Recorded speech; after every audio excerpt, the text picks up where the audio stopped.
बेटियों ने कहीं का नहीं छोड़ा, माल बचाएं या इज्जत कुछ समझ नहीं आता। अगर तुम दोनों पकड़े जाओ तो मुझे कुर्बान कर दिया जाए। मैंने भी तो अपनी मोहब्बत खोई है। सालिस से निकाह हो गया इसका। कभी कभी तो मुझे गुमान होने लगता था कि शायद वो बेचारी वाकई अच्छी। सालिस बहुत ज़्यादा शर्मिंदा हो रहा होगा। उसने वो गलत काम किया है जिसके बारे में वो अब किसी को बता भी नहीं सकता। जिस तरह उसने वफ़ा पर इल्ज़ाम लगाया कि वफ़ा ही उसके साथ थी, उसके बाद वो ख़ुद से नज़रें नहीं मिला रहा। वफ़ा भी उसे कसूरवार समझ रही है, इसलिए उसी पर चिल्ला रही है। लेकिन तहज़ीब ये बात नहीं जानती कि सालिस वफ़ा से नहीं बल्कि शिफा से मोहब्बत करता था, और शिफा को बचाने की खातिर जिस तरह उसने एक लड़की को जलील किया, उसके बाद उसकी माँ ये सब कुछ कैसे बर्दाश्त कर सकती थी। तहज़ीब एक दफ़ा फिर अपनी बहू को लेकर अपने मैके जाएगी ताकि वफ़ा और उसके घर वालों के दरमियान सुलह हो सके।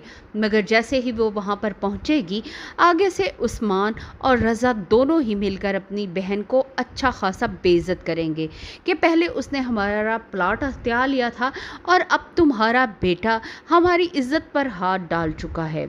तुम लोगों की वजह से हम कहीं मुंह दिखाने के काबिल नहीं रहे।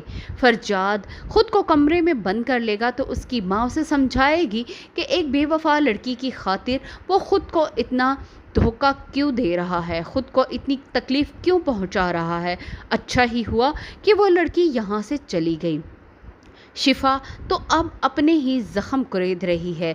जिस तरह उसने वफ़ा पर इल्ज़ाम लगाकर उसे यहाँ से चलता किया है, अब उसने ख़ुद अपनी मोहब्बत भी खो दी है।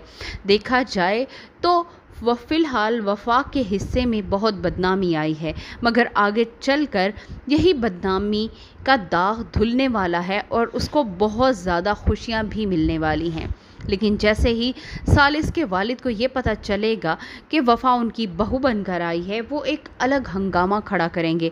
मगर इस वक्त सालिस अपनी माँ का साथ देते हुए अपने बाप के हाथ को रोक लेगा।